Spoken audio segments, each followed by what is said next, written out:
If you are a handmade business, what is the easiest way to increase your traffic, sales, and overall ranking on Etsy? It's the supply category. Now, what is the supply category and why should this matter to you? The supply category on Etsy is something that not many handmade sellers know about, but Etsy has buried this within their new category that is called Sourced by Seller. In today's presentation, I'm going to show you why you should absolutely be playing in Etsy's supply category. I'm going to show you exactly how to play in the supply category where you can get started easily without a lot of upfront investment. We'll talk about which supplies to sell, how to list them, how to scale with them, and my favorite, how to compete in this category. We're also going to talk about how to sell to other businesses versus selling to other customers on Etsy. So we are going to talk about all of this and more. But before we get started, I do want to introduce myself. My name is Dylan Jarvis, and I'm an Etsy seller of 8 years. I've made over $1 million on the platform, and my entire background is corporate e-commerce. So I worked for some big companies like Zappos and Zulily, and I was in the buying and product development, planning, forecasting, pricing, strategy side of things. Then I married someone in the military. We moved to San Diego. I started my Etsy shop as one of my many different streams of side income. And after applying my corporate e-commerce background to Etsy, I scaled to $10,000 a month by month 4 and never looked back. Now, I also expanded onto Amazon and Shopify. My shop's name was Begonia Rose Co. You can find it on Etsy if you want to, and it was mostly floral handmade products for weddings, nurseries, baby showers, birthdays, you name it. I recently exited that business and have been fully focused on coaching about 3,500 Etsy sellers with our one-on-one unlimited coaching program, and it's called the Ultimate Etsy Course in Coaching. And I do that with my team of about 35 people. And we also have just launched a software for Etsy sellers called Etsio. And this really does your full SEO for your listings for you. So that is my background. Let's dive into the supply category because I do not hear this talked about enough. And it is such an easy way to make money on Etsy in 2025, especially if you are a handmade seller. First, let's talk about why you should be in the supply category. Well, whether you are currently an Etsy shop, maybe you sell handmade items or print on demand or digital, or whether you do not have an Etsy shop at all, the supply category is one of my favorite ways to sell on Etsy because it is very profitable, high margin, and it's also really scalable. Now, one of the reasons I believe every handmade seller should play in the supply category is because it is probably the easiest way to increase cash flow on what you've already invested in your business. Now, this is exactly how I got started in the supply category. It's because I made some mistakes. I overbought certain colors of flowers, specifically lavender. Lavender had a moment in about 2019 with the nursery market. Well, nurseries really quickly turned into blush, nudes, and neutrals in 2020. So I had a ton of lavender flowers, and I'm talking thousands. I probably had $15,000 to $20,000 invested in lavender flowers. So the supply category is an easy way to move through inventory or materials that you are not using quick enough. And you've already invested your cash into those materials. So if you're not using them in your finished products, if there's not enough demand for that color, size, material, whatever that component is, then you can list it and sell it on its own. And I love this because it's a way to take inventory that is currently stuck, collecting dust. It's not selling. And it's a way to generate cash from that investment. You are essentially foregoing the opportunity to invest that cash in other materials that would give you a higher return. So the number one reason is to move through inventory or materials or supplies that are not currently selling and that are just tying up your cash. The second important reason we like the supply category is because you can use supplies as a loss leader to elevate the ranking of your other listings. Now, let's talk about what a loss leader is. It doesn't mean we're going to lose money on these supplies. A loss leader means it's something that will get people in the door and it will increase your order velocity. So the number under your shop name, it is actually very important on Etsy to make that number go up really high, really fast, because it will elevate the ranking of your other listings. Your order velocity in your shop, or the number of transactions that occur within a certain period of time, that does impact your shop's quality score. Even if if those transactions are not extremely profitable for you, Etsy does see that as a positive sign for your shop because people are coming and they're buying on a frequent basis. A great loss leader is going to be something that's probably lower price point, lower margin. You're not going to lose money on it, but maybe you're making like $1 per transaction. And the entire idea is to sell at least 20 of these per day. Now, it's also important that a loss leader is not seasonal. We want this to be selling consistently for you year round.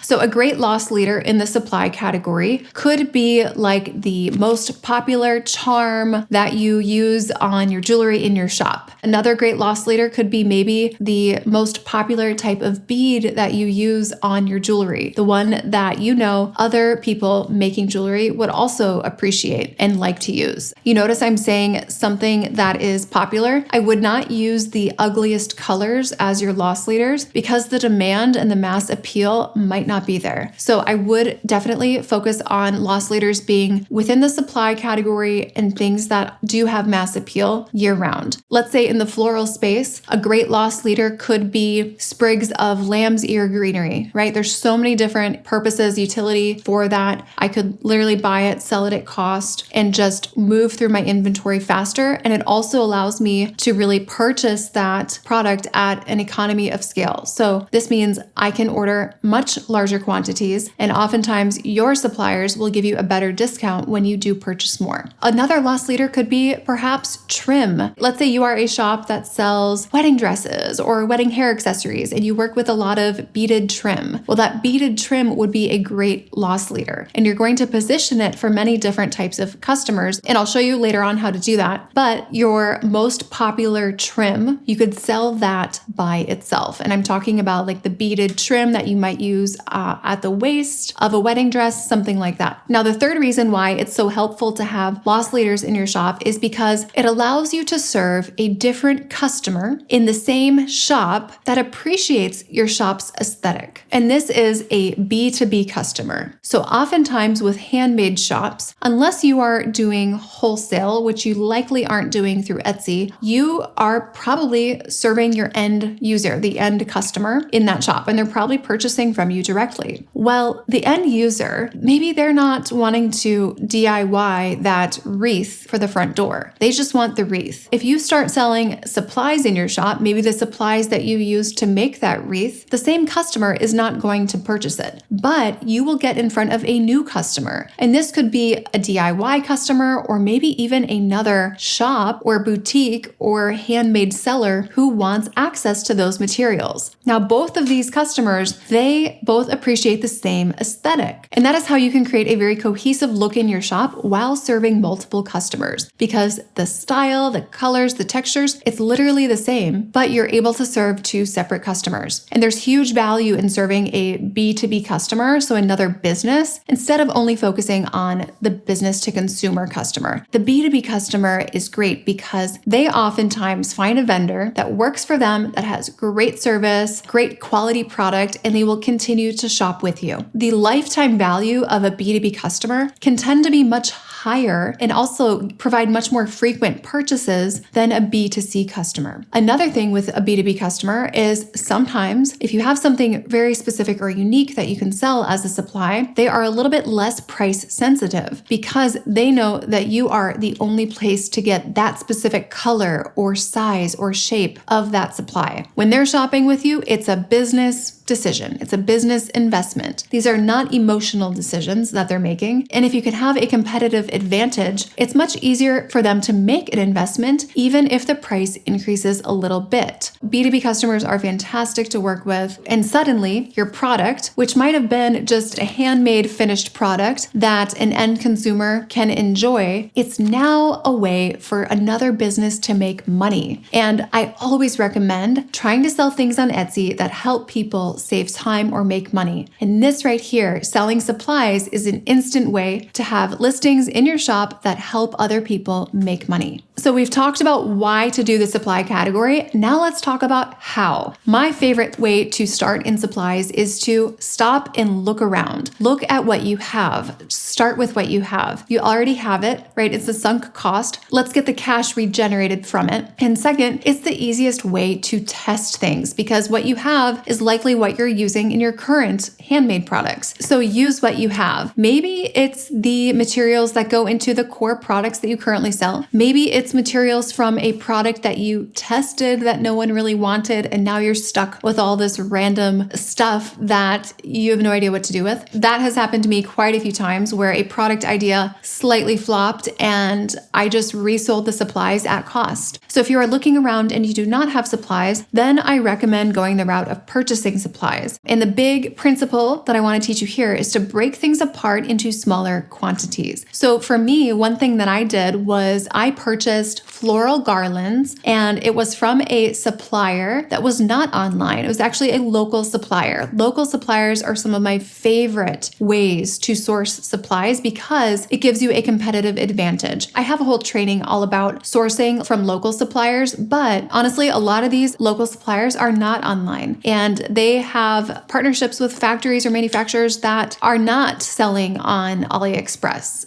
or Temu. So if you want to go another route, you could go to Temu, to AliExpress, to Amazon, to Hobby Lobby or Michaels and buy things in larger quantities and then break them down into smaller quantities and resell. So for me, one of my suppliers did sell cherry blossom garlands. I could buy these garlands for approximately $4.50. I would then take all the flowers off of these garlands and cut them off. They were in sets of 3, so like 3 per little stem. And I would sell one of those little sprigs for $2, which means if one garland has 45 sprigs on it, I'm selling each little set of those sprigs for $2. That $4.50 garland now turned into a $90 value. So huge profit. And people love these cherry blossoms. The quality was amazing and they couldn't find it anywhere else just like this. You can always source supplies if you don't currently have supplies on hand. Local sourcing is one of my favorite, but you can always go online as well, especially when you're testing things. Now, the next principle to remember when you are selling supplies is to focus on visually appealing supplies. Items that photograph well are going to do much better on Etsy than items that do not photograph well. And I'll give you an example. My floral products, those sold extremely well. Crystals, beads, beautiful colors of buttons, things with beautiful texture, those things sell really well as a supply category product. And always think about the color, the pattern, and the texture or the depth to a product and how that will photograph. Now, products that might not get traction as quickly. An example of this would be one time I was selling these brass rings that you could make like dream catchers or hoop wreaths with. I bought them for like 99 cents, sold them for $3-4. They didn't sell as well because they didn't photograph very well. I also have sold foam, floral foam wreath forms. Those also did not photograph beautifully, right? They were kind of an ugly, green, fake looking color, very utilitarian. So if you have supplies that photograph beautifully, whether it be the color or they're visually appealing in some way, it will be a lot easier to get traction in the supply category. So always remember what colors are going to photograph well, what sizes, what shapes, what kind of depth and dimension do things have. The third important thing on executing this supply category is to only sell things that are repurchasable. This means do not sell things that were on clearance on the end cap at Michaels. We definitely don't want to do that because you cannot repurchase this and you are creating a listing that has a definite amount of time to work for you. So all of the effort you're putting into building up that listing revenue history will go to waste because eventually that listing will go away. If you cannot repurchase something, I wouldn't even bother selling it in the supply category unless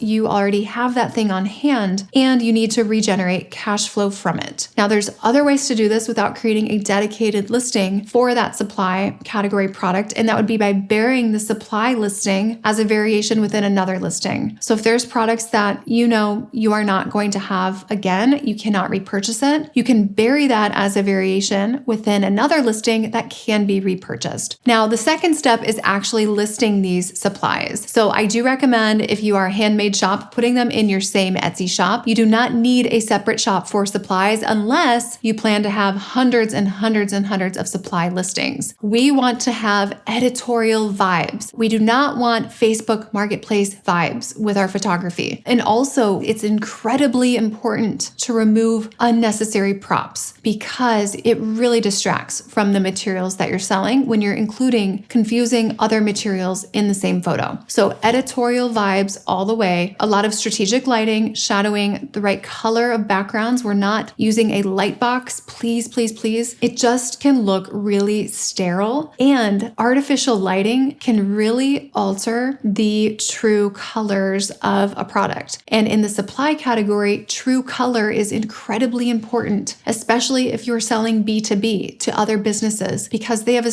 very specific thing in mind when they're purchasing a certain color. Really, really practice this, because photographing supplies, it can be a lot harder than photographing a full handmade product. The next thing you want to do when executing on a supply listing is to over communicate. The details matter within the listing itself, and I want to differentiate how we communicate in our SEO versus how we communicate in the rest of the listing. Now, do not over communicate through your SEO for supplies, because you can absolutely be so specific with your SEO that no one will find you. You still want to make sure that your SEO is focused on the purpose and utility of that supply. Now, in the rest of the listing, we do want to over communicate. So I'm talking about the infographic photos, the description. We need to be talking about size, shape, color, any variance, any of that, right? Especially with things like beads, right? They might not all look the exact same. So we want to communicate that there could be differences, especially if people are ordering high quantities. You want to cover yourself and communicate that colors may appear different on the screen than in person. And we want to communicate things like turnaround time, shipping. We also want to communicate heavily with the customer, because when you're selling supplies in a B2B situation, you're working with another business. So businesses, they love when you go above and beyond, over communicate, especially on expectations. These expectations could fall around your shipping time. They could fall around the shipping method, when you launch new products, where to find the tracking number. Now, big thing you don't have to communicate here is your suppliers and sources. You do not have to share any of that. If you are selling supplies, I guarantee people will ask you where you are sourcing those supplies. Never answer. Never answer. Now let's talk about how to stand out in search results. This is incredibly important. With supplies, it is what it is, right? There's not a design element. You're not altering something and putting in your elbow grease or your personality or skill. It's just reselling a supply. So how do we increase the value proposition enough in search results to be competitive so that you are the choice? First, let's talk about what a value proposition is. It's the combination of your listing photo and your price point. We want that to be very compelling and competitive next to the competition, which means your photo has to be better and your price. And when they're combined, that's really the only thing people are looking at. A couple ways to do this are through showing a lot of the supply, a lot of the thing, with the price of one or a sample size in your variations. Obviously, you'll have different quantities available, but you will offer the one sample size. And then in search results, they will see that large quantity visually with a small price point, and it looks like a good value. That alone can spark curiosity and increase your click-through rate. So strong value proposition, it's incredibly important. Having a high quantity of things in the photo, that is not the only way to increase your value proposition. It's only one way. But make sure that your photo and price combination together beat all of the competition. Okay, so let's talk about scaling in the supply category. Here we want to focus on more, better, new. So do more of what's working. How do we do it better? How do we do it in better ways? How do we source better quality? How do we source better turnaround times? How do we get better pricing and negotiate better pricing? And then once you exhaust more and better with your current product mix, then we add in new. More, better, new. That is the path to scaling in the supply category. You also want to be saying yes to every customer request in the supply category. This is because you're often selling to businesses, and you want to show these businesses that you are a say yes and figure it out type of partner for them. So if they are asking, hey, can we get it in this color? Hey, can I get it in a larger size? Say yes and figure it out. Source it for them, which leads me to the next point of scaling this, which is becoming a master at sourcing. Sourcing is your competitive advantage when you are playing in Etsy's sourced by a seller category, which is where the supply category fits. Become a master at sourcing. We talked about local, we talked about online. There's other ways to do this as well, such as trade shows. That is one of my favorite ways, and that is how we did all of our sourcing when I worked for Zappos. But sourcing is huge, and becoming a master at that is really going to be a competitive advantage. Now, another great way to scale with supplies is by hiring. It's so easy to hire, outsource, and train someone in the supply category because it's really focused on inventory management and packaging. So I'd focus on the outsourcing packaging first, inventory management second, and then third would be listing creation. And then fourth would be sourcing. And we're starting with outsourcing the lowest cost for labor and the lowest skill required. A good goal if you're wanting to be more hands-off with your business, but not sacrifice the profitability, would be to move towards a half handmade, half supply product mix. And what this will do is it will allow you to scale seamlessly without taking steps back. So it's great to have that goal of half handmade and half supplies because you can easily outsource and train people in on the supplies while you continue with the handmade if you feel that's truly your expertise. Last, let's talk about one of my favorite ways to compete in the supply category. And it is truly a way to have a competitive advantage that most of your competition will not be able to figure out. And it is through SMUs. SMUs stands for special makeups. And this is a common term used in corporate retail, but it is basically where a product is customized and manufactured just for you. So basically you have your hand in the design process. Now, how do you do special makeups? You have to build relationships with manufacturers. It sounds intimidating, but it's not. It just takes a little effort on the front end. So trade shows are a great way to make connections and to do trend spotting. You can also work directly with suppliers and manufacturers that you meet online. I recommend starting on AliExpress and then moving over to Alibaba. Now, Alibaba, you're going to run into some higher minimums. And if you're not meeting someone in person, sometimes the